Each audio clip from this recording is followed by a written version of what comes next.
מי קבע בכלל איך אנחנו צריכים לחיות? אם הייתי מקשיב לכל מה שאמרו לי, כנראה שלא הייתי פה. לימדו אותנו כל החיים מה נכון לעשות, אבל את האמת?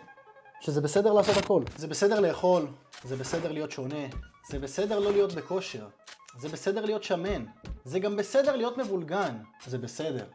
זה יום מספר 3 מהרגע שהבנתי שאני לא חייב דין וחשבון לאף אחד. כמה פעמים אמרו לנו שאנחנו צריכים לחיות בצורה מסוימת, לחשוב בצורה מסוימת, אבל החיים לא באים עם חוקים. אם יש דבר אחד שהבנתי, זה שאין דרך אחת נכונה. כל אחד בונה את הדרך שלו. אבל הכי מצחיק זה שתמיד יהיו אנשים שינסו לשכנע אותנו אחרת. אני מת על אלה שאומרים שאם אתה שמן אתה בחיים לא תצליח. או על אלו שאומרים שאתה חייב לקום ב5 בבוקר ולעשות אמבטיות קרח. כאן דבושי. כל החיים סבלתי בכל מסגרת שהייתי בה, כי אף פעם לא הייתי כמו כולם.